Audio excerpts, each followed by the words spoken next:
नमस्कार दोस्तों, आप सबका स्वागत है हमारे चैनल नेक्स्ट 9 न्यूज़ पर। मेरा नाम है दीपक गुप्ता। बात करेंगे राष्ट्रपति चुनाव को लेकर, एनडीए कैंडिडेट को लेकर। जी हां दोस्तों, आप सभी को बता दें कि राष्ट्रपति चुनाव का बिगुल बज चुका है। विपक्षी खेमा पूरी तरीके से अपना कैंडिडेट उतारने के लिए मेहनत मशक्कत कर रहा है। कई बैठकों का दौर भी जारी है, लेकिन इन सब में सबकी निगाहें सत्तारूढ़ एनडीए की तरफ नजरें हैं। बीजेपी अपना कौन सा कैंडिडेट इस चुनावी रणनीति में उतारेगी, सवाल सबसे बड़ा यहाँ पर खड़ा हो जाता है। लेकिन सबकी नजरें कैंडिडेट की ओर तो हैं ही, लेकिन कई नामों को लेकर चर्चाएं भी जारी हैं। जहां पर अभी मुख्तार अब्बास नकवी से लेकर कई बड़े तमाम नेताओं को लेकर नाम चर्चाओं में आए थे। लेकिन ये भी ना भूलें कि आने वाले वक्त में लोकसभा चुनाव भी है, तो कई ऐसे बड़े नेताओं की ज़रूरत उस समय ज़मीनी स्तर पर भी काफ़ी पड़ेगी। तो क्या यहाँ पर एनडीए अपने कैंडिडेट के रूप में गुलाम नबी आज़ाद को उतार सकता है? आखिर ये सवाल क्यों खड़ा होता है? क्यों मुस्लिम चेहरे को लेकर इतनी चर्चाएं बीजेपी एनडीए की तरफ से यहाँ पर निकलकर सामने आ रही हैं? विपक्ष की बात करें, कांग्रेस की तरफ से अभी ज़्यादा हलचल नहीं देखने को मिल रही। दूसरी तरफ ममता बनर्जी पूरी तरीके से केंद्र सरकार यानी कि एनडीए और बीजेपी को पूरी तरीके से नीचा दिखाने के लिए कोशिश कर रही है कि राष्ट्रपति चुनाव में अपना एक मजबूत दावेदार उतारे। लेकिन अब बात आती है गुलाम नबी आज़ाद की। क्या वो देश के अगले राष्ट्रपति बनने के लिए तैयार है? क्या बीजेपी उनको यहाँ पर अगला कैंडिडेट के तौर पर उतारने के लिए तैयार है?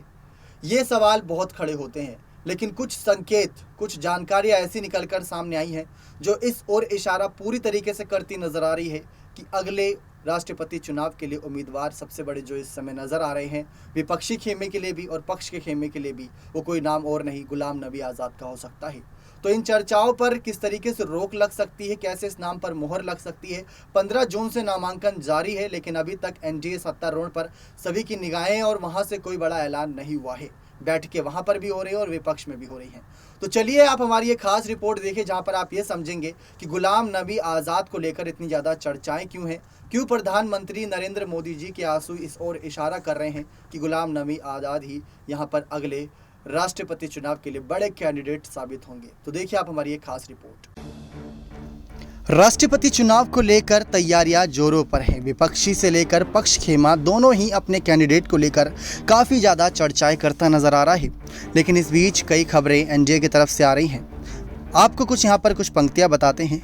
गुजर गया वो छोटा सा ये फसाना था, फूल थे चमन था आशियाना था, ना पूछ उजड़े नशेमन की दास्ता, 4 दिन का ही था मगर था तो आशियाना ही था। ये वही पंक्तियां हैं जो गुलाम नबी आज़ाद ने आखिरी बार राज्यसभा में बोला और बोलते बोलते वो रो पड़े। जी हाँ, गुलाम नबी आज़ाद, इनको लेकर बहुत चर्चाएं हैं। गुलाम नबी आज़ाद की विदाई के वक्त खुद प्रधानमंत्री नरेंद्र मोदी के भी आंसू छलक आए थे। सवाल ये है कि क्या राष्ट्रपति चुनाव में भाजपा का गठबंधन एनडीए गुलाम नबी आज़ाद को उम्मीदवार के तौर पर आगे कर सकता है? वाकई अगर ऐसा हुआ तो ये भाजपा के लिए किसी मास्टर स्ट्रोक से कम नहीं होगा। आपको इसके 3 ठोस संकेत बताते हैं। सबसे पहला संकेत, 8 सालों में पहली बार किसी नेता के लिए पीएम मोदी के आंसू छलके थे। जी हाँ, तारीख थी 9 फरवरी 2021, जब देश के प्रधानमंत्री नरेंद्र मोदी राज्यसभा को संबोधित कर रहे थे। उसी दिन सदन में कांग्रेस के गुलाम नबी आज़ाद समेत 4 सांसदों को विदाई दी जा रही थी। पीएम नरेंद्र मोदी ने अपने संबोधन के दौरान गुलाम नबी आज़ाद की जमकर तारीफ की। एक वक्त ऐसा आया जब गुलाम नबी आज़ाद की विदाई पर बोलते हुए पीएम मोदी के आंसू छलक गए। देश के प्रधानमंत्री बनने के बाद पीएम मोदी ने किसी भी विपक्षी नेता के लिए भावुक नहीं हुए। सदन में प्रधानमंत्री मोदी के आंसू निकलने का मतलब समझना जरूरी है। उन्होंने गुलाम नबी आज़ाद के बारे में ऐसा क्या बोला जो उनको इतना इमोशनल कर दिया? इस दौरान नरेंद्र मोदी ने कहा था कि मुझे चिंता इस बात की है कि गुलाम नबी जी के बाद जो भी इस पद को संभालेंगे उनको गुलाम नबी जी से मैच करने में बहुत दिक्कत पड़ेगी, क्योंकि गुलाम नबी जी अपने दिल की चिंता करते थे और लेकिन देश और सदन की भी उतनी ही चिंता करते थे, दल के साथ साथ जितनी चिंता देश के साथ थी। उन्होंने ये भी बोला था कि मैं अपने अनुभवों और स्थितियों के आधार पर गुलाम नबी आज़ाद का सम्मान करता हूँ। मुझे यकीन है कि उनकी दया, शांति और राष्ट्र के लिए प्रदर्शन करने का अभियान उन्हें हमेशा चलता रहेगा। वे हमेशा जो कुछ भी करता है उसके लिए मूल्य जोड़ देगा। इसी के साथ साथ प्रधानमंत्री नरेंद्र मोदी ने भी एक किस्सा शेयर किया था, जहां नरेंद्र मोदी ने बोला कि गुलाम नबी जी जब मुख्यमंत्री थे तो मैं भी एक राज्य का मुख्यमंत्री था। हमारी बहुत गहरी निकटता रही। एक बार गुजरात के कुछ यात्रियों पर आतंकवादियों ने हमला कर दिया, 8 लोग उसमें मारे गए। सबसे पहले गुलाम नबी जी मुझे फ़ोन आया, उनके आंसू रुक नहीं रहे थे। उस समय प्रणब मुखर्जी रक्षा मंत्री थे। मैंने उनसे कहा कि अगर मृतक शरीरों को लाने के लिए सेना का हवाई जहाज़ मिल जाए तो उन्होंने कहा कि चिंता मत करिए, मैं करता हूँ व्यवस्था। लेकिन गुलाम नबी जी उस रात को एयरपोर्ट पर थे। उन्होंने मुझे फ़ोन किया और जैसे अपने परिवार के सदस्य की चिंता करें वैसे चिंता वो कर रहे थे। इसके बाद कुछ ऐसे भी संकेत हैं जहाँ गुलाम नबी आज़ाद की राष्ट्रवादी छवि से उनको कहीं ना कहीं इस चीज़ का फ़ायदा मिल सकता है। आपको बता दें, जम्मू कश्मीर के सियासी समीकरण को देखते हुए गुलाम नबी आज़ाद भाजपा के लिए एक बेहतर, उनकी छवि एक राष्ट्रवादी नेता वाली है जो भाजपा के खांचे में बिल्कुल फिट बैठती है। उनको उनकी ऐसी कुछ बातें याद दिला देते हैं। अपने अंतिम संबोधन में गुलाम नबी आज़ाद ने राज्यसभा में कहा था कि हम बड़े खुशकिस्मत हैं, जन्नत हिंदुस्तान है। मैं तो आज़ादी के बाद पैदा हुआ, लेकिन आज गूगल के ज़रिए और पढ़ता हूँ, देखता हूँ, सुनता हूँ। मैं उन खुशकिस्मत लोगों में हूँ जो पाकिस्तान कभी नहीं गया, लेकिन जब मैं पढ़ता हूँ कि वहाँ किस तरह के हालात हैं पाकिस्तान के अंदर, तो मुझे फ़ख्र महसूस होता है कि हम हिंदुस्तानी मुसलमान हैं। उन्होंने आगे कहा था कि किसी मुसलमान को अगर गौरव करना चाहिए तो हिंदुस्तान के मुसलमानों को होना चाहिए। कुछ सालों पहले से देखें कि किस तरह से मुस्लिम देश ख़त्म हो जा रहे हैं, एक दूसरे से लड़ाई करते हुए। वहाँ तो हिंदू तो नहीं है, ईसाई तो नहीं है, दूसरा तो नहीं है जो लड़ाई कर रहा है, आपस में लड़ाई कर रहे हैं। गुलाम नबी आज़ाद ने कहा कि मुसलमान खुशकिस्मत है, भारत में है। उन्होंने भारत में मुसलमानों को डरे होने का खारिज किया। मुस्लिमों को डरा हुआ बताने वाले गुलाम को नबी ने करारा जवाब दिया।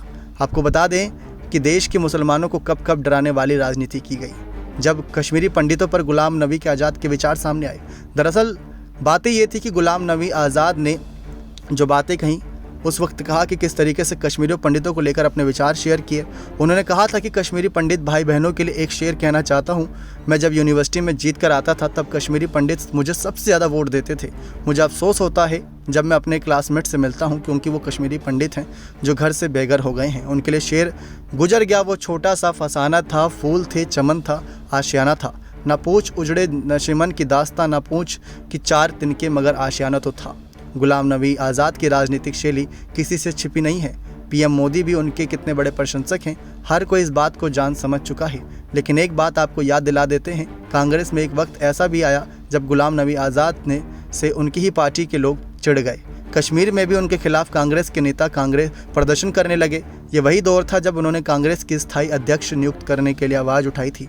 उनका नाम G23 नेताओं की लिस्ट में शुमार है जिन्होंने पार्टी की स्थिति बिगड़ते हुए अपनी आवाज़ उठाई। कांग्रेस के वरिष्ठ नेता और विपक्ष की सबसे अहम आवाज़ कहे जाने वाले गुलाम नबी आज़ाद ने कांग्रेस के आला कमान पर ही हमला बोल दिया था। उन्होंने उस वक्त कहा था, जो अधिकारी या राज्य इकाई के अध्यक्ष, जिला अध्यक्ष हमारे प्रस्ताव का विरोध कर रहे हैं, उन्हें मालूम है कि चुनाव होने पर वे कभी कहीं नहीं होंगे। यदि संगठन में बदलाव नहीं हुआ तो कांग्रेस अगले 50 सालों तक विपक्ष में बैठी रहेगी। उनके इसी बयान के बाद बवाल मच गया। अब ये समझना चाहिए कि हम ऐसा क्यों कह रहे हैं कि भाजपा की नज़र गुलाम नबी आज़ाद पर है। आपको याद दिला दे, G23 नेताओं की लिस्ट में शामिल एक नेता जो गुलाम नबी आज़ाद के सबसे करीबी माने जाते थे, वो कपिल सिब्बल ने कांग्रेस छोड़ दिया है। उन्होंने सपा से हाथ मिला लिया है। भले ही उन्होंने राज्यसभा के लिए निर्दलीय ताल ठोका, ऐसे में गुलाम नबी को भी लेकर ऐसी संशय जताए जा रहे हैं। तो क्या भाजपा जम्मू कश्मीर में खेलने और एक दाव खेलने वाली है?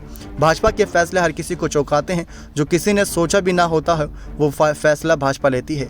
पिछले राष्ट्रपति चुनाव में भी ऐसे देखने को मिला था। आगे क्या होता है ये तो आने वाला वक्त ही बताएगा।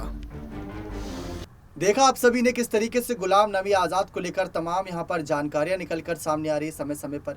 इससे पहले मुख्तार अब्बास नकवी को लेकर बहुत ज़्यादा चर्चाएं थी, क्योंकि राज्यसभा चुनाव में उनको मौका नहीं दिया गया था। उत्तर प्रदेश की रामपुर सीट पर जो लोकसभा उपचुनाव होना, वहां पर से उनका नाम सामने नहीं आया था। उसके बाद यहां पर उनका 7 जुलाई को कार्यकाल भी खत्म हो रहा है। तमाम खबरें वहां सब भी थी। लेकिन अब आपने यहां पर गुलाम नबी आज़ाद को लेकर यहां पर सुना किस तरीके से कैसे पक्ष उनका फ़ायदा उठा सकता है और विपक्ष भी वहां पर चुप्पी साधे रहेगा और देश की जनता को भी उससे बिल्कुल भी परेशानी नहीं होगी। क्योंकि जो देश के मुद्दे हैं, किसी धार्मिक मुद्दे की बात नहीं कर रहे, देश के मुद्दे हैं, उन पर पैनी नज़रें गुलाम नबी आज़ाद की रहती है। तो अब वक्त आ चुका है कि किस तरीके से राष्ट्रपति चुनाव को लेकर एनडीए की तरफ से कोई बड़ा ऐलान हो और विपक्षी खेमे में हलचल हो। कांग्रेस के भी यहाँ पर उम्मीदवार से बड़ी उम्मीदें रहेंगी कि कांग्रेस क्या विपक्ष के तौर पर बड़ा कैंडिडेट उतारती है या नहीं, ये तो आने वाला वक्त ही बताएगा। उम्मीद करते हैं ये खास जानकारी आपको पसंद आई होगी। बने रहें चैनल पर हमारे साथ ऐसी और तमाम जानकारियों के लिए। धन्यवाद।